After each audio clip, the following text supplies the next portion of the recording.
Halo teman-teman, saya Joan. Selamat datang di Forum Indo Progress TV. Teman-teman, serangan Putin ke Ukraina, berbagai diskursus perihal serangan ini juga sudah meluas.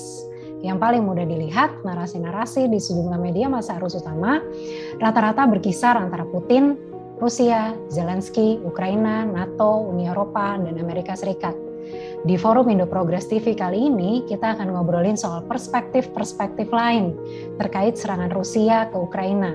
Bagaimana oligarki jadi aktor utama perang? Sejauh mana politik domestik Rusia berperan di sini? Apakah mungkin Uni Eropa lepas dari pengaruh AS? Hingga gimana dampak perang yang udah maupun akan dirasakan oleh orang-orang Indonesia, baik yang tinggal di dalam negeri maupun di Eropa juga Amerika. Kita bahas ini bersama Muhammad Rida, mahasiswa PhD di Northwestern University, dan Radityo Dharma Putra, pengamat kawasan Rusia dan Eropa Timur yang sedang menempuh pendidikan doktoral di Johan Skype Institute of Political Studies, University of Tartu, Estonia.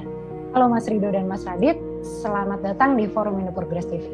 Mana pandangannya Mas Rido sama Mas Radit melihat konflik Rusia-Ukraina sekarang yang udah masuk pekan ketiga dan segala analisis yang menyertai baik di medsos ataupun dimanapun gitu. Mungkin kita dari Mas Rido dulu ya. Terima kasih Joan udah diundang dalam forum ini. Ya, sebagaimana udah saya sampaikan juga di tulisan saya ya. Posisi saya sebenarnya adalah menempatkan konflik ini secara lebih partisan ya, karena saya jelas posisi saya sebagai sosialis melihatnya ini adalah problem konflik kelas kapitalis di Rusia dan Ukraina yang kemudian mendapatkan ruang bagi Amerika melalui NATO untuk mengintervensinya gitu. Problemnya adalah konflik ini bereskalasi menjadi konflik militer yang mana Rusia harus diakui melakukan pelanggaran hukum invasi ke Ukraina gitu. Tapi akar konfliknya ini adalah konflik kapitalis sebenarnya yang mana Amerika NATO terlibat masuk di dalam konflik ini gitu loh. Itu sih sesederhana itu aja kalau dalam pandangan saya. Terus kalau kayak gitu bisa dijelasin lagi nggak? Misalnya kayak hubungan dengan di Ukrainanya gimana? Iya. Ini apa yang mungkin mau saya lebih, kalau saya boleh otokritik tulisan saya sendiri ya gitu. Kalau saya lihat yang jarang diungkap dalam memahami konflik kapitalis antara Rusia dengan Ukraina ini adalah tentang relasi kelas di Ukraina dan Rusia itu sendiri. Kalau Rusia kan udah banyak ya analisanya ya tentang keberadaan oligark, terus relasi oligark yang ikut mendukung Putin gitu, dan juga pada bagaimana Putin sebagai satu presiden berdiri di atas keberadaan oligark yang lain gitu. Jadi beberapa analis bahkan menyebut Putin sebagai rezimnya sebagai sultanistik oligarki gitu. Itu udah cukup banyak. Tapi yang jadi problem kemudian adalah kita ketika memahami Ukraina gitu, karena Ukraina sedikit banyak memang nggak masuk dalam radar percakapan ilmu sosial di Indonesia gitu ya kan. Nggak terlalu banyak analisa ekonomi politik yang mencoba untuk memahami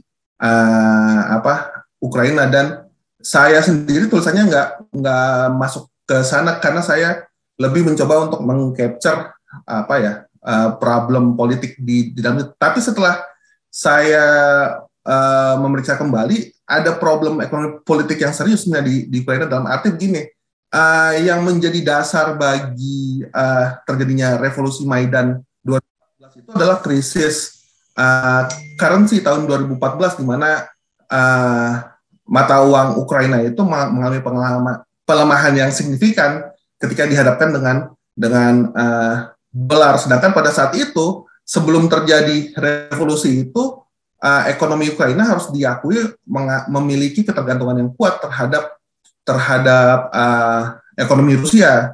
Mereka sebelum terjadinya pergantian rezim ya, mereka memiliki hutang yang cukup signifikan terhadap Rusia gitu, dan momen itu menunjukkan ada problem tentang relasi kapitalis dengan negara gitu, di mana kapitalis pro Rusia itu mengalami pelemahan karena komposisi krisis itu sendiri, yang akhirnya membukakan ruang untuk kemunculan kelas kapitalis baru yang memiliki kepentingan untuk nggak tergantung dengan Rusia, dan mereka lebih memiliki preferensi untuk berhubungan langsung dengan ekonomi kapitalis Barat, di mana konsekuensinya setelah terjadi revolusi Maidan adalah pemerintah memutuskan untuk menghentikan hutang dengan Rusia, tapi mengambil banyak hutang dari pihak IMF.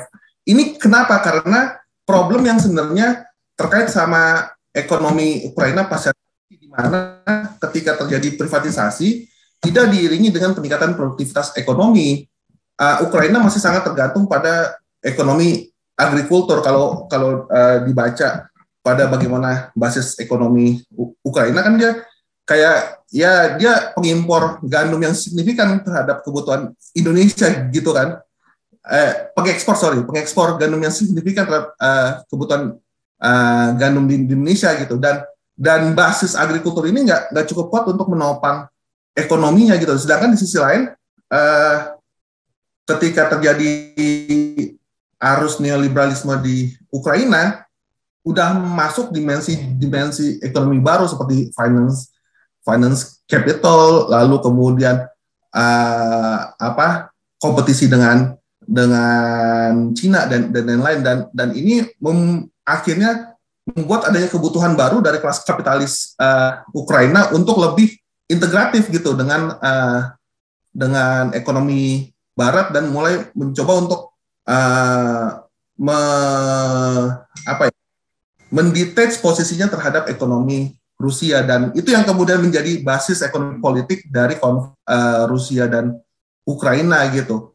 Yang problemnya adalah kemudian salah satu cara dari rezim untuk bisa mendapatkan attachment atau appeal terhadap ekonomi Barat adalah juga memiliki keterkaitan kerjasama militer. Dan harusnya ketika pertemuan di Bukares NATO tahun 2008, NATO mengakui akan membuka kesempatan bagi Georgia dan Ukraina untuk masuk ke NATO, walaupun kemudian prosesnya mengalami banyak perdebatan di internal NATO itu sendiri, karena melihat bahwa pada saat itu militer Rusia masih memiliki posisi di teritori Ukraina, mendapatkan justifikasi ketika yaitu perubahan rezim tahun 2014, di mana bagi kelas kapitalis non Rusia yang tidak memiliki kepentingan untuk berhubungan dengan Rusia, melihat kita harus mulai menjauhkan diri dengan Rusia yang artikulasi politiknya itu kita bisa lihat daripada bagaimana sentimen politik anti Rusia itu begitu kuat gitu. Dalam tulisan saya tunjukkan pada bagaimana kecenderungan bahkan pendidikan dasar di Ukraina yang tadinya sifatnya berupaya mengakomodasi kepentingan masyarakat minoritas seperti masyarakat etnik Rusia, masyarakat Tatar itu sendiri akhirnya coba dipinggirkan melalui istilahnya monolitisasi bahasa menjadi bahasa Ukraina semata gitu, dan banyak tampilan kebijakan yang pada dasarnya berupaya menjauhkan posisi Ukraina dari keberadaan historis Rusia di sana gitu. Itu yang mungkin kalau bisa saya tambahkan sedikit penjelasan dari apa yang belum sempat saya masukkan pada tulisan saya. Oke, gitu. Sip. Nanti kita balik lagi ya. Kalau menurut Mas Radit, apa Mas Radit analisisnya atau tanggapannya masih sama kayak tulisan yang mendasarkan ini ke sejarah, atau ada tanggapan baru? Ya, kalau saya sebenarnya sebetulnya menambahkan apa yang sudah disampaikan Bung Rido ya. Satu yang tidak bisa dipungkiri bahwa karena saya basisnya adalah kajian soal identitas dan politik luar negeri, jadi saya hanya melihat ke sejarah dan bagaimana Rusia dan Ukraina memandang dirinya masing-masing. Dan dari situ sebetulnya NATO menurut saya bukan problem utama, walaupun itu jadi tensi, dia meningkatkan tensi di kawasan sudah sejak lama, tapi dia bukan problem yang mendasari, dia cuma sekadar membuka pintu masuk sebetulnya. Di kehadiran NATO atau usulan atau proposal Ukraina untuk masuk NATO itu membuka pintu masuk bagi Rusia saja menurut saya. Jadi berdasarnya sebetulnya lebih ke arah tiga hal. Satu, di dalam Rusia sendiri sudah sejak lama sebetulnya, bahkan sebenarnya sudah sejak di era Soviet ada satu yang disebut ambisi imperialisme. Agak beda dengan pandangannya Bung Rid tidak salah. Tapi imperialisme di sini bukan imperialisme ke negara tetangga, tapi lebih ke wilayah-wilayah di pinggiran di dalam Soviet. Jadi ke Estonia, ke wilayah-wilayah seperti Latvia, ke Ukraina, Georgia, Kazakhstan, dan wilayah-wilayah di pinggiran imperium atau kekuasaan Soviet waktu itu. Dan itu dirasakan betul oleh wilayah-wilayah yang ada di pinggir sini, di Estonia, di Ukraina.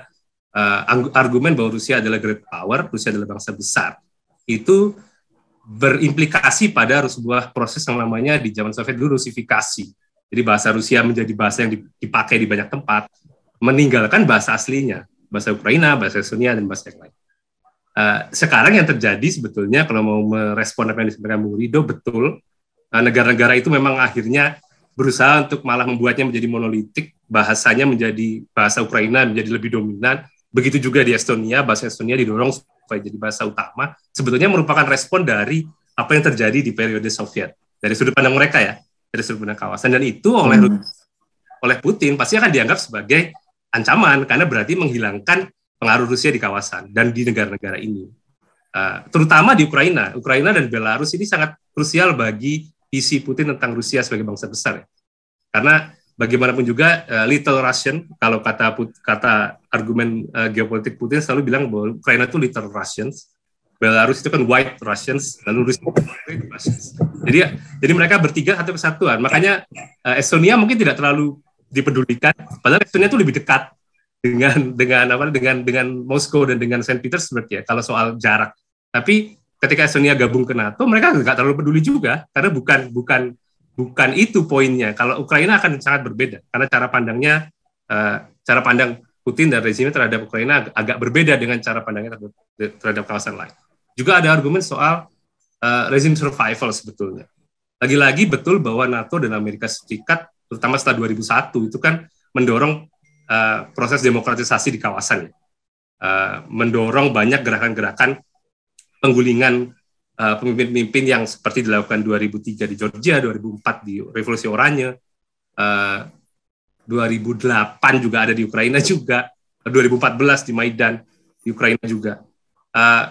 Itu sebenarnya ditangkap oleh Putin sebagai ancaman bagi rezimnya sendiri. Karena kita tahu bahwa di dalam Rusia sendiri, bagaimana Putin memerintah, bagaimana rezimnya memerintah, bagaimana oligark dan elit itu menjadi satu kesatuan. Pemerintah Rusia itu bisa terancam kalau ternyata ada wilayah-wilayah yang dulu bekas bagian dari Imperium Rusia atau bagian dari Uni Soviet yang ternyata bisa menunjukkan bahwa mereka bisa dengan jalan yang berbeda, bisa berkembang. Ketakutan itu sebetulnya ada banyak hal yang membuat di situ ada NATO, ancaman dari NATO, ada ancaman dari demokratisasi, ada ancaman terhadap identitas Rusia di kawasan. Jadi menurut saya agak banyak ya variabel-variabelnya.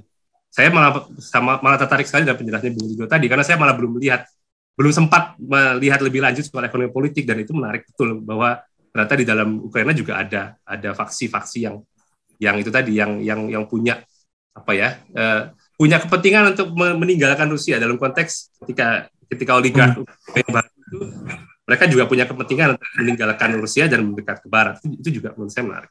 Tapi kalau menurut saya yang juga perlu dilihat adalah negara-negara sekitarnya, negara-negara sekitar Rusia ini memandang Rusia, karena walaupun NATO kalau setahu saya NATO 2008 walaupun memberi janji tidak menerima Georgia dan Ukraina saat itu, nanti kemudian hari akan pasti akan masuk ke kita. Tapi sebetulnya Ukraina itu sudah berkali-kali mencoba dan agak kesal kan sebetulnya Presiden Zelensky terakhir sempat mengatakan kami ini digantung terus nasibnya. Kalau memang mau nggak ditolak, tolak aja gitu. Karena udah bertahun-tahun nggak pernah ada keberlanjutan. Jadi negara-negara ini sebetulnya bergabung, salah satunya, saya tidak bilang salah satunya alasannya, tapi salah satu alasannya adalah karena mereka sendiri ketakutan karena masa lalu mereka yang merasa bahwa mereka dijajah ya. Estonia sampai detik ini tidak pernah merasa mereka bagian dari Soviet karena mereka dijajah oleh Soviet. Yang di Ukraina malah mundur ke ratusan tahun sebelumnya ketika mereka di bawah kuasa Tsar. Gerakan-gerakan nasionalis di Estonia, di Ukraina, Georgia itu selalu memandang bahwa Rusia adalah pihak yang paling bertanggung jawab terhadap penderitaan mereka sepanjang era Soviet. Jadi ketika mereka dihadapkan pada pilihan seperti itu, menurut saya ada wajarnya ketika mereka di tengah keberadaan tetangga yang terlalu besar ini, yang sangat besar dan sangat kuat ini, mereka akhirnya memutuskan untuk ya udah saya tak lari atau saya akan lari ke pihak satunya. Pihak satunya ya mau tidak mau pilihannya antara Uni Eropa atau NATO akhirnya. Walaupun tidak menyelesaikan persoalan karena malah menimbulkan antara NATO dan Rusia saat ini. Itu sih mungkin yang bisa saya tambahkan dulu. Oke. Kalau menurut Mas Rido gimana? Maksudnya kalau Mas Radit kan udah jelas nih stance-nya terkait NATO ya. Jadi ini kayak bukan faktor utama. Kalau Mas Rido ngelihat NATO di tengah-tengah. Kalau saya ya sebagai sosialis akan bilang itu yang sangat utama gitu. Karena problemnya adalah dari insight Bung Radityo, saya setuju ada sentimen sejarah yang nggak bisa dipungkiri gitu tentang relasi nggak seimbang antara Rusia dengan negara-negara yang lebih kecil yang ada konteks sejarah yang rumit di sana. Yang menariknya adalah sebenarnya justifikasi Putin untuk intervensi ke Ukraina justru mencoba untuk menegasikan khususnya warisan Soviet yang pada dasarnya berupaya untuk memberikan ruang self-determination kepada negara-negara yang relatif lebih kecil jika dibandingkan Rusia itu gitu. Makanya Putin bilang Lenin, Stalin salah nih, ya kan? Karena ngasih identifikasi berbeda Ukraina yang justru menjadi basis bagi nasionalisme yang menurut Stalin itu Nazi, gitu kan?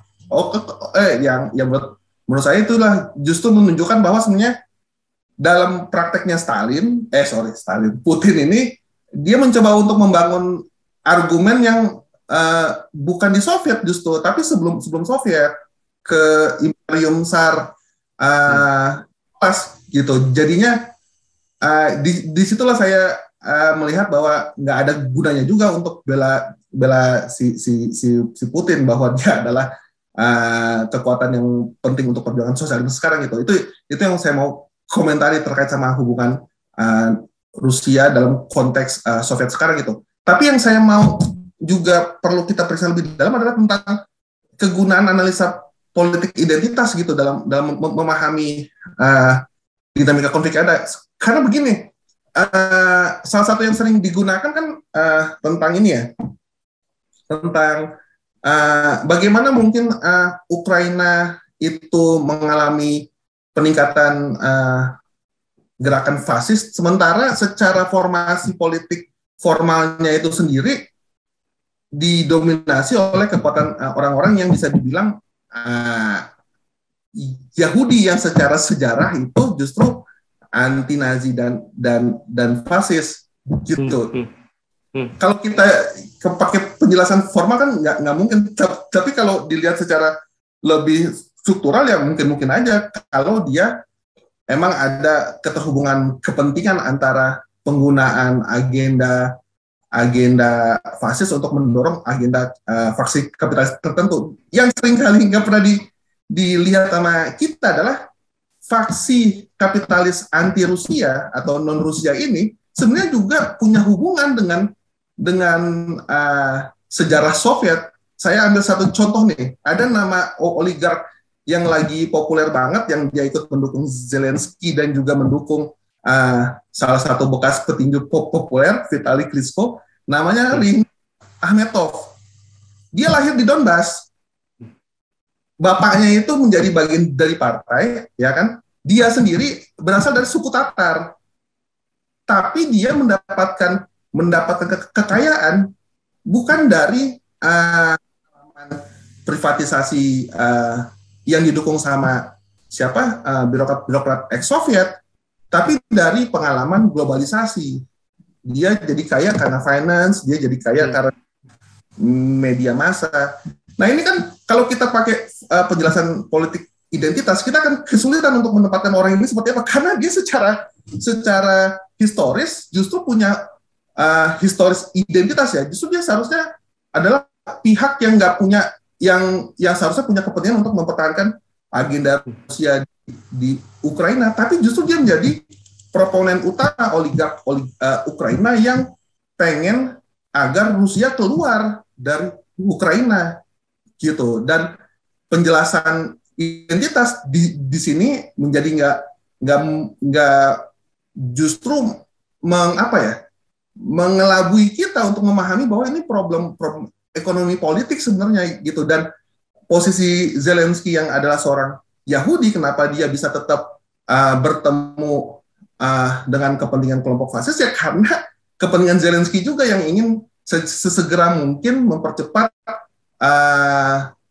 marginalisasi kepentingan Rusia di dalam tanah Ukraina. Dan keberadaan batalion Azov yang dimasukkan secara struktural ke dalam formasi militer Ukraina yang mendukung agenda itu gitu loh. Jadinya kalau menurut saya ekonomi politik, walau saya nggak membantah ada kegunaan menggunakan frame politik identitas, tapi kita juga harus melihat ekonomi politik secara lebih mendalam, karena jangan-jangan ada dinamika di luar identitas yang sebenarnya ikut mempengaruhi proses konflik yang ada sekarang gitu. Kalau Mas Radit gimana ngelihat yang soal politik identitas ini? Ya, menurut saya malah saling melengkapi ya. Jadi saya tidak sedang bilang politik identitas satu-satunya jawaban, karena jawabannya pasti akan banyak. Saya selalu percaya bahwa tidak ada satu peristiwa yang bisa dijelaskan dari satu sudut pandang. Justru memang ada situasi yang menarik ketika Zelensky yang Yahudi, lalu mantan atau oligark sekarang juga mantan orang-orang yang lahir di era Soviet. Tapi justru di satu sisi sebetulnya itu menjelaskan kenapa mereka begitu benci dengan Rusia. Jadi kalau saya menghilangkan sedikit aspek ekonomi politiknya, dari segi identitas mereka pasti akan lebih benci dengan Rusia karena mereka justru hidup di saat itu. Mereka menerima penderitaan yang waktu itu terjadi, dan memori yang ada di pelajaran sejarah di Ukraina, pembentukan bangsanya dari sejarah kebangsaan, dari upaya-upaya membangun nasionalismenya itu arahnya ke sana. Tapi tentu pasti bisa jadi di balik itu ada argumen-argumen ekonomi politik yang tadi sudah dijelaskan Bung Ridho. Jadi saya sepakat pasti ada argumen tambahan lainnya. Tapi masih bisa digabungkan menurut saya, karena di satu sisi tidak bisa dipungkiri juga bahwa bahkan sebelum 2014 ya, bahkan sebelum Crimea diambil lalu ada problem di Ukraina Timur, narasi-narasi anti Rusia itu sudah cukup kuat dari nasionalisme sejak zaman Taras Shevchenko di membangun Ukraina itu sudah ada narasi anti Rusia itu. Jadi bukan baru muncul di kemudian hari, sudah sejak lama. Ukraina itu dibangun dalam proses membangun bangsanya itu memang mengkontraskannya dengan Rusia, berusaha dikontraskan dengan apa yang terjadi di Rusia. Makanya ada narasi Ukraina itu bagian dari Eropa, Rusia itu bagian dari barbarik yang ada di Asia. Nah, mereka dijajah oleh dua kekuatan yang berbeda. Ukraina lebih mengidentifikasi ke Polish-Lithuanian Empire, sementara Rusia dianggap oleh orang Ukraina lebih dekat atau lebih punya sejarah dengan Mongol. Walaupun Ukraina juga, Kiev waktu itu juga sempat diambil oleh Mongol. Jadi itu tentu cara pandang nasionalisme yang sebetulnya sangat sempit ya. Cara mereka membangun bangsanya itu dengan mengontraskan begitu saja, lalu mencoba untuk menariknya. Cuman saya sedang mengatakan bahwa kita nggak bisa memungkiri upaya itu sudah cukup lama. Dan semakin dia ditekan, semakin ada upaya Rusia untuk masuk atau mempengaruhi, dia akan semakin berkembang. Yang sekarang terjadi sebetulnya, kalau sekarang ditanya ke orang-orang Ukraina, terlepas dari aspek ekonomi politiknya, mereka nggak mungkin dalam kondisi sekarang akan memutuskan untuk oke, saya masih termasuk Russian speaker yang ada di Ukraina juga akan mengatakan bahwa kami bagian dari Ukraina, kami nggak mau dekat dengan Rusia. karena lagi-lagi dampak dari serangannya memperkuat ideologi, atau saya nggak mau bilang ideologi ya, memperkuat konstruksi nasionalisme yang sedang coba dibangun. Apakah konstruksinya didasarkan pada ekonomi politik? Bisa jadi memang ada kepentingan orang-orang elit tadi, oligark, untuk membangun Ukraina di tengah narasi-narasi nasionalisme yang sangat anti Rusia tadi. Itu aja sih mungkin. Saya tidak bertentangan juga sih. Mas, sebelum kita lanjut, aku mau nanya dikit dong. Tadi kan ada perbedaan gimana Rusia ngeliat Ukraina sama Estonia ya. Itu gimana? Kenapa? Aku belum pernah dengar soalnya sebelumnya. Lagi-lagi kalau menurutku ya, karena Ukraina dipandang bagian dari, seperti pidatonya Putin berkali-kali ya, dia dianggap sebagai bagian dari Kievan Rus yang lama. Jadi Ukraina, Belarus, dan Rusia itu satu bangsa. Sementara Estonia kan memang berbeda, dari segi bahasa saja lebih dekat ke Finnish, gitu. Lebih dekat ke Finno-Ugric. Jadi memang secara bahasa, secara sejarah beda. Makanya Estonia juga tidak bisa terima ketika dijajah, tanda petik, dijajah oleh Soviet atau oleh Rusia waktu itu. Dan Rusia juga sampai detik ini ya, walaupun di Estonia juga ada problem soal Russian speaker, soal etnik Russian, minority Russian yang ada di sini.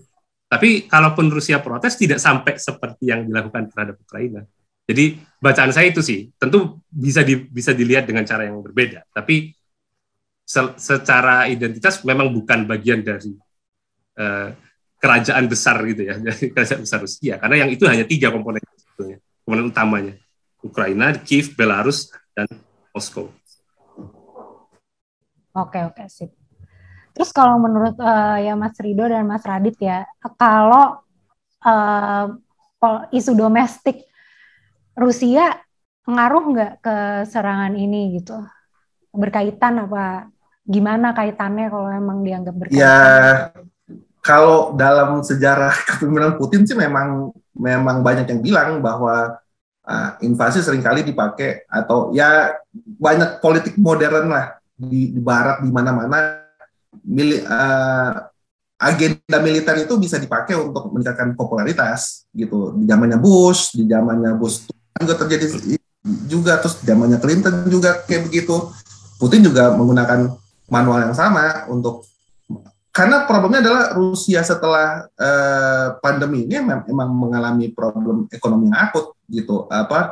Ketergantungan terhadap sumber daya alam begitu kuat, dan ketika pandemi ini membuat banyak negara harus menghentikan proses produksinya, kan itu tentu membuat demand terhadap gas dan minyak juga menurun kan, dan itu berimplikasi pada ekonomi mereka gitu. Ya ada faktor itu juga tentang menggunakan perang sebagai upaya untuk meningkatkan popularitas di dalam Rusia itu sendiri. Kalau menurut Mas Radit? Saya sepakat bahwa memang betul ada upaya untuk meningkatkan popularitas itu, terutama Putin sebetulnya kan sudah sempat di demo besar-besaran di 2011, 2012, lalu kita tahu apa yang terjadi di 2014. Ukraina juga jadi isu, Crimea jadi isu, lalu kemarin 2018, 2019 juga ada demo besar kaitannya dengan tokoh oposisi, Navalny misalnya. Itu juga akhirnya direspon dengan mencari justifikasi perang keluar. Dan cuman sepertinya, tambahan saya mungkin sepertinya ini ada salah perhitungan yang luar biasa dari Putin. Karena yang terjadi walaupun masih mayoritas mendukung, tapi gelombang demonstrasinya tidak kecil, walaupun jumlahnya masih terbatas ya. Karena ternyata paling tidak dari anecdotal evidence yang bisa saya dapatkan itu ya, dari hasil interview, wawancara dengan orang-orang Rusia yang bisa dikontak, itu mereka melihat dua kasus ini dengan cara yang berbeda. Kalau Crimea di 2014 itu memang mereka mayoritas sepakat bahwa Crimea itu bagian dari Rusia, sehingga ketika itu diambil oleh Putin, mereka bangga, mereka senang, dan popularitas Putin langsung meningkat. Ukraina itu dilihat oleh masyarakat dengan cara yang berbeda dengan Putin melihat Ukraina. Jadi Ukraina itu dianggap sebagai saudara, mereka punya banyak saudara betulan di sana ya, kerabat di Ukraina. Jadi begitu diserang, mereka kaget. Sehingga ada gelombang demonstrasi, walaupun itu dibalas Putin dengan menutup banyak channel informasi dan menutup pemahaman tentang apa yang terjadi sebenarnya di lapangan. Tapi saya sepakat bahwa memang ide awalnya salahnya adalah untuk mengembalikan popularitas dia yang sudah sempat menurun, terutama gara-gara pandemi dan krisis ekonomi. Saya nggak tahu apa menurut Bung Rido, apalagi sekarang krisis ekonominya makin parah sebetulnya karena sanksi dan iya akan lebih parah gitu, dan itu yang menjadi korban utama bukan lingkaran pendukung Putin, justru masyarakat biasa gitu.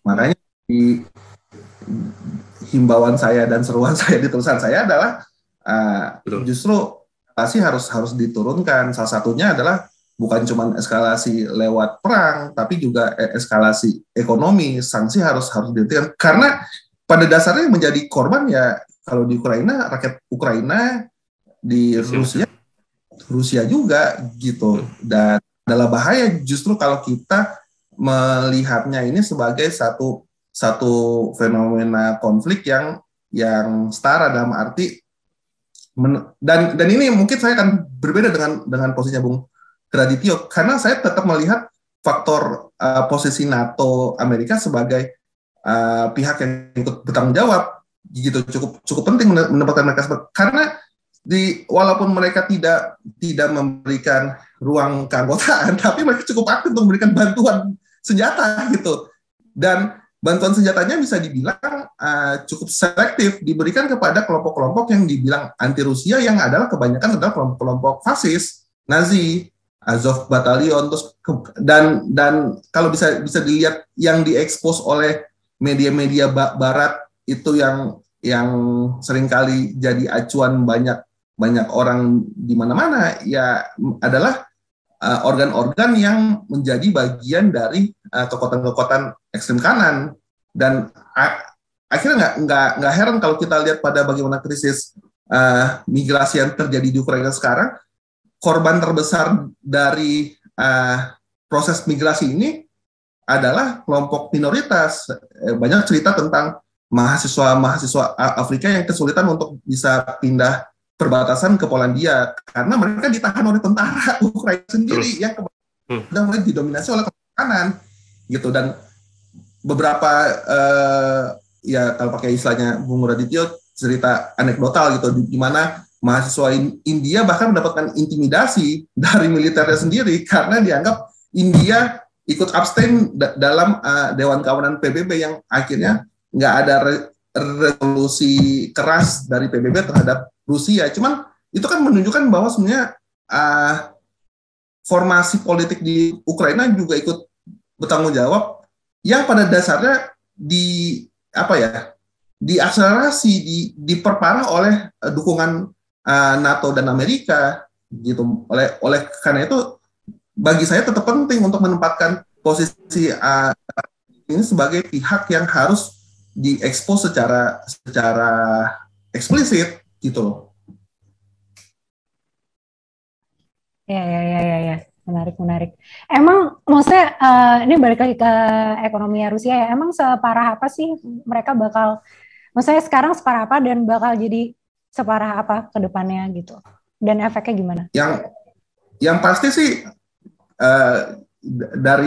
karena kebetulan saya nggak ada riset yang lebih sistematis ya, cuman dari amatan saya semua akses finansial yang biasanya terhubung dengan Barat udah misalkan kalau Joan punya Mastercard di Rusia itu nggak bisa dipakai, gitu loh. Kalau punya Apple itu nggak bisa diakses di sana. Dan kalau kita lihat bahwa ekonomi sekarang udah semakin terintegrasi antara finance dan juga industri, dan juga kita melihat bahwa posisi finance justru dimonopoli oleh ekonomi Barat, ya makin banyak hal yang tadinya biasa dilakukan oleh orang nggak bisa lagi dilakukan karena sektor finansialnya Rusia sedikit banyak juga tergantung keberadaannya dengan sistem ekonomi Barat gitu. Itu yang akhirnya membuat semua proses ekonomi yang biasanya berjalan menjadi nggak bisa dilakukan gitu. Walaupun Rusia mencoba untuk keluar mencari solusi melalui integrasi dengan Cina juga sedikit banyak juga tergantung ke Barat sekarang. Ya. Jadi nggak semudah itu untuk bisa keluar dari sanksi Barat yang terjadi sekarang. Makanya kita juga harus melihat, dan ada buku baru ya, Economic Sanction as a Tool of War, yang bilang bahwa ini adalah perang sebenarnya, gitu. Jadinya kalau kita bilang, ada satu tulisan yang saya nggak setuju dari ada dosen hubungan internasional di Jakpos kemarin ya, yang bilang bahwa Indonesia harus mendukung sanksi ekonomi terhadap Rusia, harus menekan Rusia. Itu menunjukkan bahwa gila gitu loh, karena kita melihat bahwa sanksi ekonomi ini sebenarnya punya implikasi yang sangat buruk terhadap masyarakat di negara itu secara luas. Kita bisa lihat di Kuba, di Korea Utara, di Venezuela, walaupun bilangnya menargetkan kelas penguasa, tapi pada dasarnya dia menghancurkan sistem ekonomi yang berlaku di masyarakat itu sendiri. Justru kelas penguasanya punya cara untuk keluar dari sanksi. Kita tahu sendiri, Putin itu udah punya monopoli terhadap minyak dan gas. Ya dia tinggal redistribusi aja proses yang monopoli itu ke oligark dia. Aman oligark, tapi rakyat biasa, petani, buruh, pekerja biasa, mana bisa dia keluar dari sistem ekonomi finansial kalau nggak ada sistem alternatif itu sendiri gitu. Jadi adalah kegilaan menurut saya kalau kita bilang bahwa kalau kita mau mendesak Rusia justru dengan memperkuat dukungan ke Amerika lewat sanksi ekonomi, itu bahaya justru. Ya, saya boleh komen nggak ini? Ya, baru mau ditanya. Ya silakan. Karena saya sepakat ya bahwa tidak hanya sanksi ekonomi sebenarnya yang sangat terasa karena saya ada di sini, yang terasa malah sanksi sosial. Sanksi sosial itu lebih parah lagi daripada sanksi ekonomi. Misalnya, kalau sanksi sosial yang terasa banget itu adalah orang-orang Rusia sekarang jadi tidak misalnya mau sekolah ya, beberapa universitas sudah tidak akan menerima mahasiswa Rusia. Beasiswa sudah mulai dicabut. Universitas saya sorry to say, universitas saya di sini adalah satu universitas pertama yang mengatakan itu. Saya termasuk yang menolak, dan kita bikin petisi ke universitas, jangan sampai universitas mendiskriminasi masyarakat Rusia hanya karena pemimpinnya melakukan perang. Karena yang terdampak benar-benar masyarakatnya. Dan padahal sebetulnya yang diharapkan, terutama oleh kelompok akademik, itu kan masyarakatnya yang akan punya posisi yang berbeda. Orang-orang yang posisinya berbeda dibandingkan dengan pemerintahan Putin, yang nanti bisa entah itu mengubah pemerintahan atau mengubah sistem apapun lah yang terjadi, tapi mereka yang putuskan. Sementara kalau ini yang terjadi adalah orang-orang yang lebih progresif malah menderita, sementara yang Putin ya sudah, mereka senang-senang saja gitu. Kalau argumennya ya mereka malah menerima, malah menyaksikan bahwa warganya, tetangga-tetangganya yang tadinya mungkin secara ekonomi lebih kuat, sekarang mereka menderita, sama-sama menderita semua. Putin pasti akan bisa membawa kita keluar dari sini. Yang ada malah makin kuat rezimnya, bukan malah menggerakkan kelompok-kelompok di dalam untuk lebih progresif. Enggak, yang efeknya malah sebaliknya. Semakin apalagi sanksinya bukan pada elit tapi pada masyarakat. Saya sepakat. Sanksi yang lama itu masih lumayan agak sama elitnya dulu, walaupun malah tidak ngefek karena ya memang elit nggak bakal kenapa-kenapa gitu. Yang ini sanksinya jadi benar-benar indiskriminatif, semua kena gitu, semua masyarakat. Kita lihat video masyarakat Rusia yang ada di Bali, ada di mana, mereka nggak bisa ambil duit. Itu yang gitu ya. Yang terjadi di Rusia sekarang lebih parah lagi gitu. Mereka yang orang-orang yang tadinya anak-anak muda yang bisa bersuara, mereka yang dampak duluan. Mereka ditangkap oleh rezim, tidak bisa bersuara, mereka punya problem ekonomi, mereka mau lari keluar tidak bisa.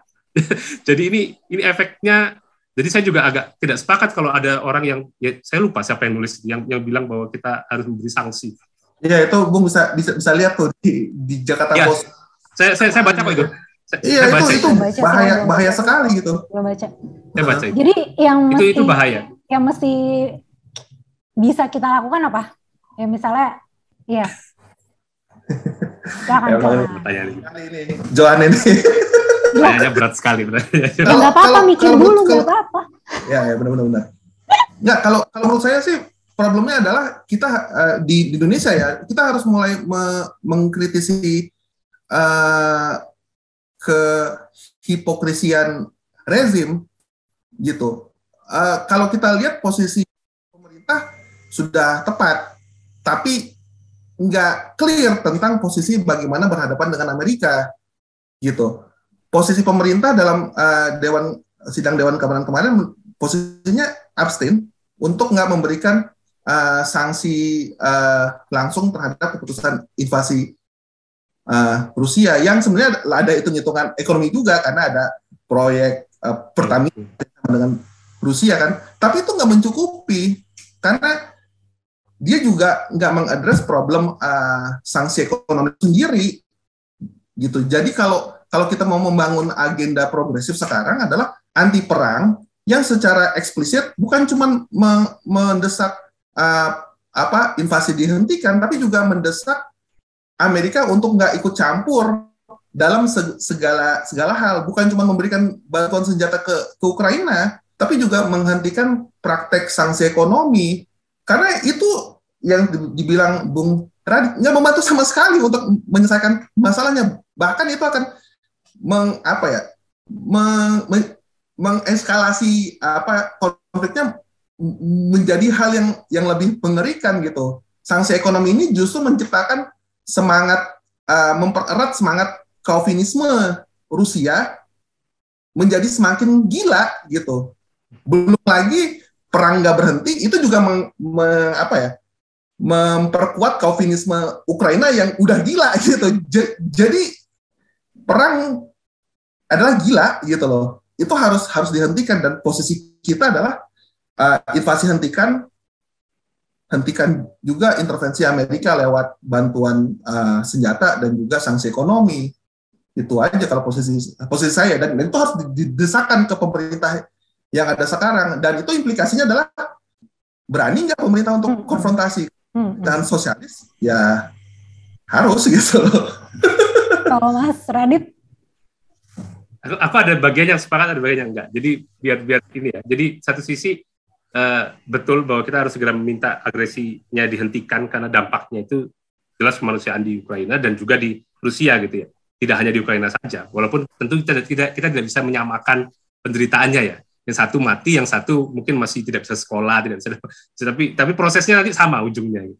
Sehingga itu perlu dikritisi. Lalu yang kedua terkait dengan posisi Amerika ini menarik ya, karena saya sepakat bahwa kalaupun ada opsi netral misalnya ya, meminta NATO keluar atau meminta Amerika keluar, harus ada jaminan. Saya nggak tahu dari siapa. Ini yang masih saya dari kemarin itu masih berpikir mencoba untuk diskusi dengan banyak pihak. Jaminan entah dari komunitas internasional, entah dari mana gitu, yang memastikan pada pemerintahan Ukraina dan pemerintahan Estonia atau pemerintahan sekitarnya misalnya, terutama Ukraina, bahwa mereka tidak akan lagi ada di pengaruh geopolitik Rusia. Karena kalau itu tidak bisa diadres, mereka nggak bakal mau itu pasti netralitas. Dalam kondisi sekarang ya, kalau tiba-tiba sekarang kita minta NATO keluar, Ukraina pasti bakal teriak-teriak. Mereka akan terus bertempur sampai mati. Teman-teman saya Ukraina di sini udah siap berangkat ke sana untuk berjuang mati-matian. Sementara Rusia pasti nggak mau kalau Amerika nggak keluar. Jadi ini deadlock ada di tengah gitu. Ini dua pihak nggak mau mundur. Amerika apalagi gitu ya, mereka dari jauh bisa nggak perlu terjun langsung, mereka bisa terlibat tanpa rugi apa-apa gitu. Jadi yang menurut saya, satu jelas menghentikan invasinya, dua kalaupun mau kita arahkan supaya Ukraina menjadi netral, saya yakin mereka masih bisa paling tidak dipaksa netral, tapi dengan jaminan. Jadi jaminannya apa? Bahwa mereka tidak akan lagi ada di bawah tekanan Rusia, di bawah tekanan Amerika, di bawah tekanan yang lain. Nah ini kan masalahnya, kita tahu institusi internasional itu tidak ada yang cukup kuat untuk melakukan itu. Apalagi berhadapan negara besar, yang satu Rusia atau Amerika, pasti nggak ada. Gitu. Makanya dari kemarin saya sangat pesimis gitu ya, ada ujungnya. Karena saya nggak melihat ada jalan yang bisa, kok saya jadi jelek sekali ininya ya, arahnya. Saya nggak melihat ada jalan keluar yang bisa diterima dua belah pihak. Jadi kalau Rusia disuruh mundur pasti nyaris tidak mungkin kecuali dia dapat sesuatu. Dan salah satunya yang bisa dia dapat pasti Ukraina netral. Ukraina tidak akan mau netral kecuali ada jaminan bahwa dia tidak akan lagi dipengaruhi oleh Rusia dalam bentuk apapun. Nah ini gimana cara kita menjembatani itu? Terutama dari geopolitik ya. Kalau dari ekonomi politik pasti akan tetap ada tarikan-tarikan dengan Eropa, dengan Rusia itu pasti. Saya pasti akan ada tarikan itu. Cuman secara komitmen politik pertahanan di kawasan itu minimal. Ada nggak yang bisa menjamin bahwa NATO tidak terlibat, tapi Rusia juga tidak akan ikut campur urusan dalam negeri Ukraina sudah ini. Nah ini yang kalau tidak ada yang bisa menjamin, ya ini bakal lama. prosesnya gitu. Makanya berkali-kali negosiasi nggak jalan-jalan ya, karena memang yang satu sudah yang satu nggak mau mundur. Ya udah, ini tinggal nunggu sebetulnya. Kalau menurut teman-teman di sini ya, kita tunggu kuat-kuatan siapa gitu. Yang kita bisa lakukan mungkin memberikan argumen pada pemerintah kita untuk mendorong supaya kalaupun ada kalau bisa ada pihak yang bisa menjamin itu, entah pasukan, saya agak nggak serak dengan istilah pasukan perdamaian PBB atau apalah, karena selama ini juga tidak terbukti bisa melakukan apa-apa. Tapi paling tidak kalau dia dijadikan negara netral yang dijamin misalnya oleh pasukan multinasional, itu mungkin akan bisa. Tapi kan apa yang mau Amerika Serikat kan mundur dari situ? Apa yang mau NATO mundur dari sana? Apa juga Rusia mau mundur? Itu yang jadi problem sih menurut saya. Sorry kalau nggak memberikan solusi yang jelas, karena menurut saya jalannya sulit banget gitu untuk sampai ke titik. Nggak apa-apa kok. Tapi apa ini selanjutnya ya pertanyaannya, Uni Eropa bisa nggak independen dari AS? Tanya ke saya. Kedua-duanya, ya udah Mas dulu gantian jawabnya. Kalau saya tuh, kalau istilahnya tuh adalah sunatullahnya tuh. Sunatullah apaan? Ngerti. Sunatullah gitu. Eropa sama Amerika itu udah begini gitu. Karena ketergantungan Eropa dengan Amerika itu sifatnya struktural. Pasca Perang Dunia, Amerika emang yang ngebantu pembangunan masif di Eropa lewat Marshall Plan, dan dinamika Eropa itu nggak bisa dilepaskan dari faktor geopolitik. Dinamika Eropa nggak bisa dilepaskan dari kepentingan geopolitik Amerika Serikat, gitu. Jadinya kita nggak, walaupun mungkin ada cekcok sedikit-sedikit ya, cuman tetap aja secara struktural posisinya ya nggak bisa dipisahin, gitu. Makanya saya juga mengalami problem pesimisme yang sama dengan Bung Radityo gitu, karena ada tawaran bahwa oke, NATO nggak ada, tapi kita bisa masukin Ukraina ke Uni Eropa. Ya problemnya adalah Uni Eropa adalah unit politik teritorialnya dari NATO itu sendiri gitu. Jadi ada dilema keamanan juga di sana, dan hal-hal kayak begini memang butuh butuh terobosan diplomatik, terobosan organisasi internasional itu sendiri untuk menjawab kebuntuan. Dan saya, walaupun saya melihat konstelasinya cukup pesimistis, saya melihat perkembangannya ada ke sana, khususnya kalau kita melihat peranan diplomatik dari Cina gitu. Walaupun dia bisa dibilang bisa dibilang nggak pro Amerika bener ya gitu ya. Tapi dia juga nggak bilang bahwa harus menutup dialog dengan Amerika dan Eropa, dan saya pikir itu adalah modal yang bagus, karena semangat multilateralisme itulah yang harus didorong sekarang untuk mencari solusi. Walaupun memang secara struktur kekuatan internasional sepertinya belum memungkinkan, tapi kalau kita bisa mendorong multilateralisme ini secara lebih agresif, saya pikir ada terobosan yang nggak bisa dibayangkan sebelumnya sih, gitu. Makanya ya kita sebagai masyarakat di Indonesia tetap punya tanggung jawab untuk memastikan pemerintah kita punya posisi yang lebih firm terkait sama deeskalasi, bukan cuma abstain, tapi juga mengambil sikap yang lebih tegas tentang hentikan perang, dan juga hentikan juga provokasi lewat bantuan militer dan sanksi ekonomi. Itu harus ditegaskan kalau menurut saya. Mas Radit. Eropa ya tadi ya, Uni Eropa dan NATO. Sejauh mana Uni Eropa bisa independen dari AS? Iya. Sebetulnya kan sudah banyak ya, setelah perang dingin berakhir kan sebenarnya sudah banyak diskusi soal NATO perlu dibubarkan, Uni Eropa perlu pertahanan sendiri, tapi kan tidak pernah terjadi. Karena banyak negara yang malah pingin NATO tetap ada dan Amerika tetap malah semakin terlibat di Eropa. Salah satunya ya negara tempat saya sekolah sekarang, Estonia, itu salah satu yang paling mendorong, ya karena negara kecil ya, karena dia kecil, dia ketakutan tetangganya terlalu besar, dia butuh negara lain untuk masuk. Jadi bisa dipahami bahwa nggak mungkin, Uni Eropa tidak mungkin bisa dilepaskan dari NATO dan Amerika Serikat. Tadi saya sepakat dengan Bung Rido, nggak Ukraina masuk Uni Eropa itu kan menurut saya simbol aja ya. Mereka ngajukan apa sih proposalnya diterima, katanya nanti ya kalian bagian dari keluarga kami. Tapi saya tidak yakin karena banyak sekali konsekuensinya. Begitu dia masuk ke Uni Eropa, kalau sampai dia posisinya seperti sekarang masih diserang, Uni Eropa pasti punya tanggung jawab, walaupun bukan tanggung jawab militer kalau dari konteks Uni Eropa ya. Dia punya tanggung jawab untuk mendampingi negara anggotanya, dan pasti NATO akan terlibat lagi. Jadi tetap saja gitu, muter di sana. Makanya mungkin solusinya pasti bukan dari Amerika dan bukan dari Rusia pasti. Makanya selama ini orang mendorong supaya dari tempat lain kan, dari Cina. Cuman saya agak ragu Cina ini punya motivasi untuk masuk ke sana tidak gitu, karena biasanya hitung-hitungan Cina ini kan hitung-hitungan dia dapat apa gitu. Kalau dia nggak dapat situ, dia mau masuk nggak ke sana gitu, karena dia nggak punya kepentingan apa sebetulnya. Dia diam saja di tempatnya juga, dia biarkan perangnya berkelanjutan, dia tidak rugi gitu.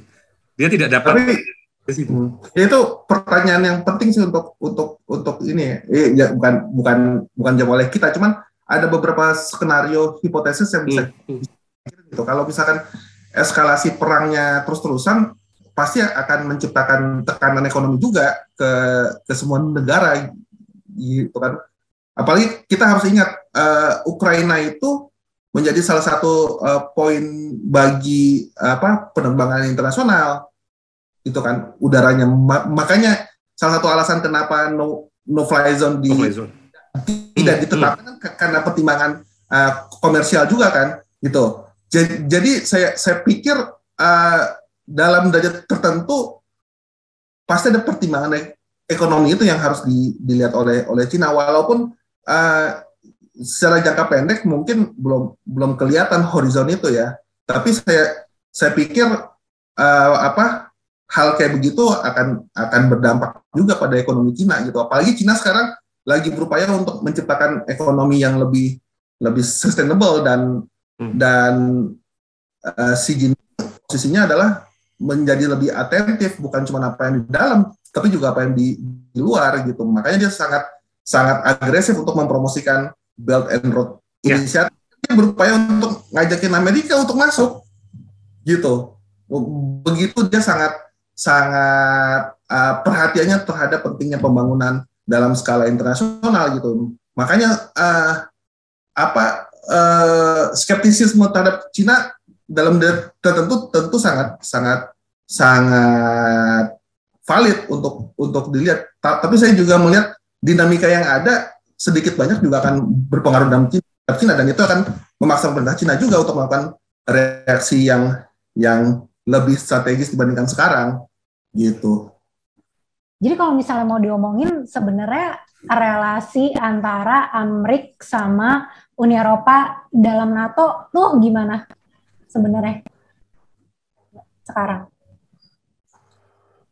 Relasi antara Uni Eropa dan AS dalam NATO gimana? Kita harus lihat dari pembentukan NATO itu kan dibentuk sebagai upaya Amerika Serikat menghadang pengaruh pengaruh komunis yang muncul lewat Pakta Warsawa gitu. Jadi posisinya adalah menjawab problem kolektif, kalau pakainya analisanya Bung Radityo, ranah ekonomi kapitalis Barat yang ada di Eropa pada saat itu. Nah, Amerika punya kepentingan karena setelah Perang Dunia dia banyak investasi gila-gilaan juga di Eropa Barat. Kalau dia investasinya digebuk sama Pakta Warsawa, tentu kan manyun kan, dan itu yang akhirnya membuat NATO harus dibuat, dan relasinya ya seperti itu, mempertahankan agenda kapitalisme Barat yang ada di Eropa, dan Amerika punya stake di sana. Jadi kalau dibilang Amerika sebagai lurahnya, ya dia lurahnya, tapi dia lurah yang memperhatikan kepentingan warganya juga yang ada di Perancis, Inggris, Jerman gitu. Jadi relasinya ya relasi kelurahan yang partisipatif kalau di NATO ya. Gitu. Nih jawab ya dua-duanya ya. Kenapa NATO nggak bubar habis Perang Dingin? Mas Radit. kalau dari saya ya memang dia tidak eh, tidak akan bubar karena satu, memang ada banyak negara yang menginginkan dia tetap ada di sana, itu satu ya. Karena lagi-lagi negara-negara Eropa tidak mungkin bertahan sendirian. Bahkan ketika ada upaya untuk membuat pasukan Eropa pun tidak pernah kejadian, dan tidak ada yang cukup punya modal untuk mempertahankan dirinya untuk urunan bareng gitu. Perancis sudah mencoba mengusulkan itu. Perancis termasuk salah satu yang paling anti NATO sebetulnya di zaman-zaman lama gitu. Akhirnya tetap aja Amerika ada di sana dan NATO tidak akan bubar.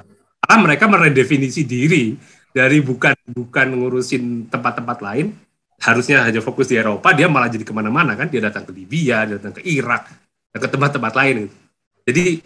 Jadi sebetulnya ya saya sih nggak melihat dia akan bubar, bukan karena tentu pasti ada penjelasan ekonomi politik lainnya gitu. Tapi saya melihat ya memang negara Eropa tidak mungkin bertahan tanpa NATO. Jadi dari situ sampai kapanpun dia tidak akan pernah bubar kalau dalam konteks itu ya, dalam konteks itu gitu. Mas Rido, kenapa?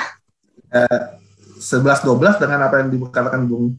Memang kepentingan ekonomi politik Eropa mencatatkan stabilitas geopolitik Amerika di Eropa gitu loh. Jadinya ada konvergensi kepentingan antara kelas berkuasa di Eropa dengan di Amerika, dan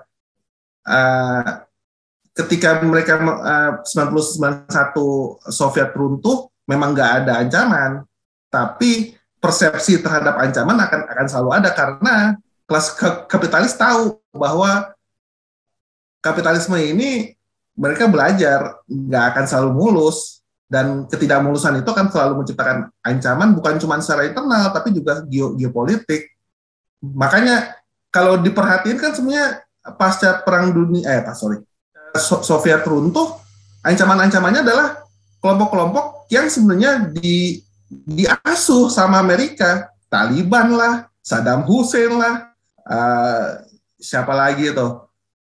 Ya itu yang paling signifikan gitu loh, Taliban, Saddam Hussein, yang semuanya adalah kelompok-kelompok yang mendapat dukungan struktural yang luar biasa dari Amerika. Tapi ketika Soviet runtuh, nggak ada lagi musuh mereka, ya mereka juga tetap haus dong, ada senjata di tangan, masa gue nggak ngerusuh nih. Dan itulah yang akhirnya menjadi, kalau istilahnya adalah ancaman baru abad 21 kan gitu. Dan saya pikir ya problemnya tetap ada di fondasi ekonomi politiknya. Kalau fondasi ekonomi politiknya berubah dalam arti ancamannya bukan lagi tentang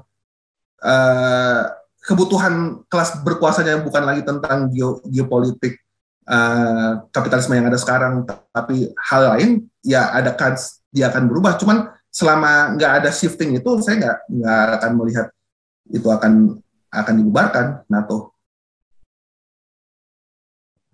Oke, baik.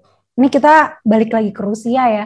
Kalau kayak gini, invasi ini tuh ikut juga dipengaruhi sama kayak bentang geografis gitu nggak sih? Bentang geografis dan juga kayak keberadaan etnis Rusia di negara-negara lain gitu, jadi ikut memicu perang nggak? Kalau menurut Mas Radit dulu deh. Ini sebenarnya sudah lama ya kalau soal keberadaan etnis Rusia di tempat lain itu kan karena dia imperium yang lalu pecah gitu, atau paling nggak negara besar yang lalu pecah, itu pasti akan menimbulkan banyak problem karena dari dulu sebenarnya posisinya adalah menyebarkan, dia menempatkan terutama banyak orang dari Rusia ke beberapa negara-negara pinggirannya tadi. Jadi dia pasti akan punya problem soal etnik ataupun Russian speakers. Dan ini sebenarnya jadi makin parah setelah tahun 2000-an. Karena Rusia lalu punya pandangan bahwa semua etnik Russian yang ada di luar, semua orang yang berbahasa Rusia yang ada di luar Rusia, itu part of the Russian world. Salah satu istilah yang sering sekali dikutip oleh pengambil kebijakan Rusia gitu ya, Ruski Mir. Bahwa mereka punya tanggung jawab untuk melindungi orang-orang ini.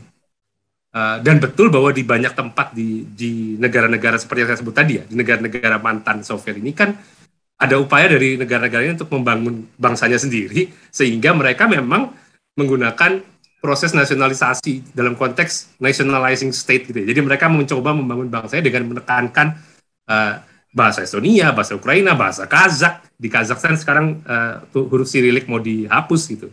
Presiden Nazarbayev waktu itu menghapus penggunaan Sirilik gitu. Sekarang mau pakai alfabet Latin. Itu kan sebuah upaya untuk dari sudut pandang Rusia itu mengancam posisi Rusia, etnik maupun Russian speakers. Cuman problemnya ketika kita lihat lebih dalam ke setiap negara-negara ini, tiap negara kecil-kecil ini punya situasi yang berbeda-beda. Betul bahwa di Ukraina misalnya memang ada problem terutama sudah 2014 ya, ada upaya dari pemerintah Ukraina karena yang terjadi 2014 itu meningkatkan ultranasionalisme itu, lalu ada kelompok-kelompok seperti Azov yang muncul itu, akhirnya mereka mencoba untuk semakin keras menekankan Ukraina, Ukrainisasi lah, membuatnya menjadi lebih Ukraina. Di tempat lain sebenarnya tidak separah itu. Jadi misalnya yang saya tahu di tempat saya, di Estonia juga tidak, kalau ditanya ke Russian speakers atau etnik Russian yang ada di sini, mereka lebih merasa sebagai orang Estonia. Malah mereka kalau sampai diserang oleh Rusia, mereka akan pertahankan Estonia dari serangan Rusia gitu. Karena lagi-lagi ada faktor ekonomi politik juga. Mereka di sini mereka dapat penghidupan yang lebih baik daripada mereka ada di Rusia. Jadi otomatis mereka nggak mau jadi bagian dari Rusia gitu. Nah, cuman karena ada posisi ini, Rusia jadi punya alasan sebetulnya. Kalau menurut saya, Rusia jadi punya alasan untuk masuk karena mereka punya kebijakan untuk melindungi etnis dan yang berbahasa Rusia di tempat lain. Ini dijadikan alasan masuk ke Georgia, di Abkhazia dan Ossetia Selatan. Sekarang jadi alasan masuk ke Ukraina. Kita tahu ada tempat-tempat lain seperti Transnistria di Moldova juga punya problem yang sama. Dan ini bisa jadi alasan. Apakah itu alasan utama? Menurut saya bukan alasan sih. Itu cuman ini aja. Cuman justifikasinya saja. Karena pasti ada kepentingan lain yang mau dicapai. Bukan soal itu. Kalau cuma soal itu malah orang-orang sekarang kalau ditanya ke Russian speaker di Ukraina, mereka malah juga nggak akan mau bergabung dengan Rusia. Mayoritas pasti tetap minta bagian dari Ukraina. Terlepas dari segala bentuk represi dari pemerintahan Ukraina ya, mereka masih tetap merasa lebih bagian dari Ukraina daripada Rusia, apalagi sekarang gitu. Jadi menurut saya itu bukan alasan, tapi memang bisa jadi justifikasi bagi apa yang dilakukan. Kalau menurut saya. Kalau geografis ini maksud saya kelihatan semua ekonomi politik gitu. Feminisme geografis menurut saya hanyalah simptom dari problem ekonomi politik yang lebih luas gitu. Yang sebagaimana saya tunjukkan tadi ada Ukraina yang dia lahir di Donbas yang kalau sekarang dekat sama Rusia dan dia orang Tatar dan juga agamanya Islam, justru dia dukung rezim Yahudi yang lagi disupport sama kekuatan-kekuatan fasis kanan. Jadinya kalau kita mau melihat bahwa kalau kita ngelihat fenomena oligark yang namanya si Akhmetov ini, ya nggak bisa dijelasin dalam fenomena geografi gitu. Dia harus dijelaskan dalam penjelasan struktural ekonomi politik gitu. Sip. Terakhir nih. Jadi konflik ini kalau ya mungkin nih berkaitan sama penjelasan Mas Ridho di awal tadi ya, dipicu juga oleh oligark-oligark yang mendukung Zelensky dan negara-negara bekas Soviet yang bertentangan dengan Putin nggak?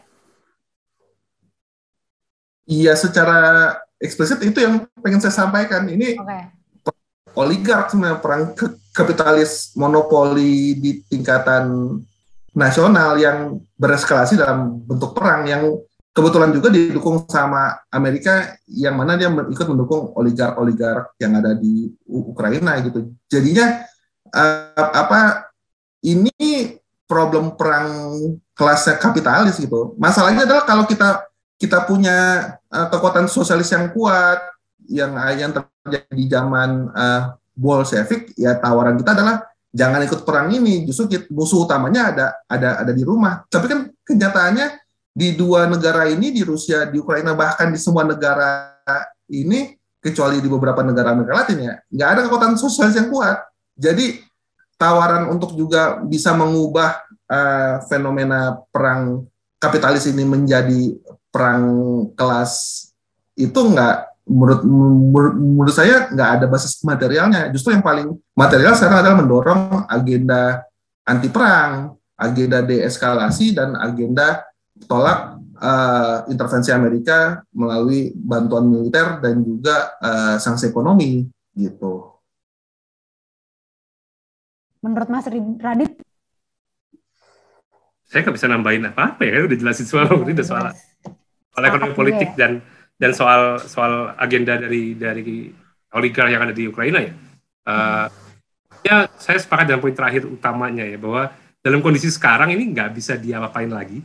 Yang sekarang kita perlu tekankan ya itu tadi, karena tidak ada juga kekuatan yang bisa menggoyang oligark ini, ya udah berarti kita harus dorong dulu deeskalasinya. Baru nanti sesudah itu baru mungkin ada upaya untuk mengubah struktur sosial di masyarakat kalau bisa dilakukan. Tapi paling tidak eskalasi konfliknya harus dikurangi dulu. Menurut saya itu sih. Makanya suara-suara anti perang itu sekarang penting banget, karena di Indonesia nih ya, kalau yang sayangnya luput dari diskusi dari John tentang implikasi perang di Indonesia itu dalam sedikit banyak akan kekerasan nanti, karena perang nggak berhenti, distribusi komoditas tersendat, akhirnya konsumsi juga akan jadi bermasalah, dan implikasinya kan sekarang udah terjadi kan, salah satu kayak kelangkaan minyak goreng. Kalau Ukraina nggak selesai stop gandum di Indonesia semakin menipis, Indomie bakal naik gitu. Walaupun saya nggak tahu harga Indomie di Indonesia udah naik atau belum ya, tapi udah pasti belum naik. Apa aja sih yang bakal naik? Apa aja yang bakal naik? Gandum lah pasti, yang terkait gandum lah minimal kan ya. Semua yang terkait gandum itu udah. Oke.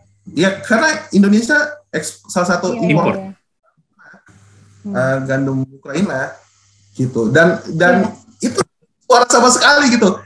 Dan yang lebih mengkhawatirkan lagi adalah perang ini justru jadi justifikasi austerity, dan ketika kita udah menghadapi omnibus law, karena ada austerity jadi rasional buat orang-orang, dan itu yang harus bahaya itu ya.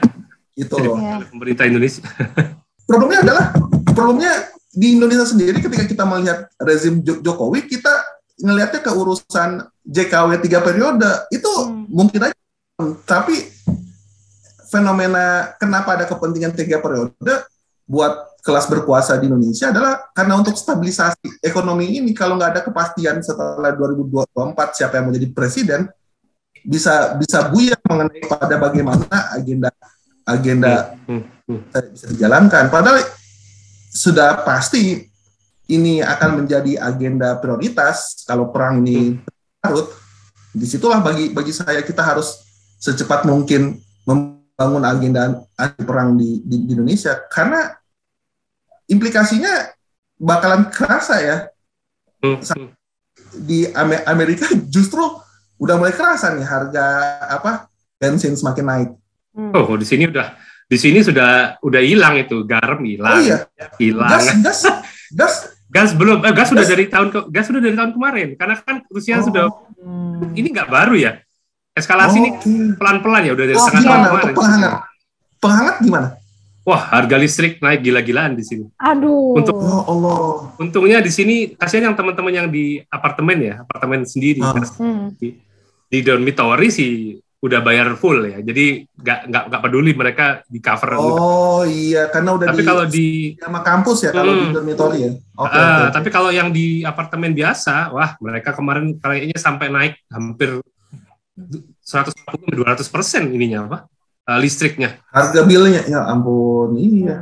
Jadi itu kemarin ya, bahkan belum perang tuh, itu udah tensinya udah di kawasan udah tinggi, jadi gas itu udah mulai bermasalah. Sekarang yang kerasa garam tuh susah nyari, karena Estonia impor dari Rusia garam. Bisa dicari minyak minyak di sini kan nggak pakai minyak sawit ya, tapi minyak sunflower oil, canola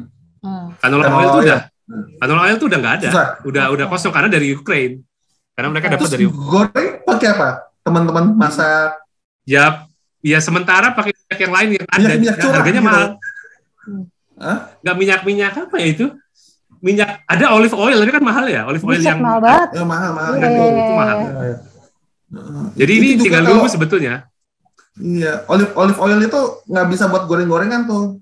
Nggak bisa, harusnya nggak bisa. Nggak bisa. Itu dia bagus buat tumis-tumis. Cuman kalau goreng susah banget itu. Makanya susah. Makanya sekarang posisinya lagi susah banget di sini.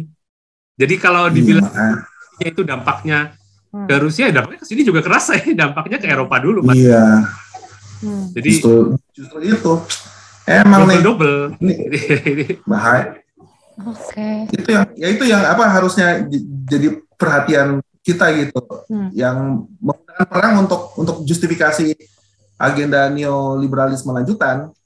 Yang Indonesia Omnibus Law kedepannya lagi nih bakalan kayak begitu, naikin harga semuanya. Inflasi bakal jadi kalau nggak dibiarin dikendalikan sama negara gitu.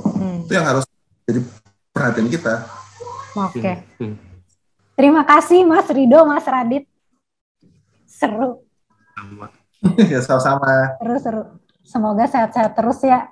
Oke teman-teman, itu tadi diskusi kita di edisi Indo Progress kali ini.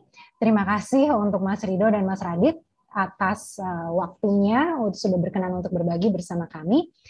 Kita ketemu lagi di Forum Indo Progress TV edisi berikutnya. Sampai jumpa.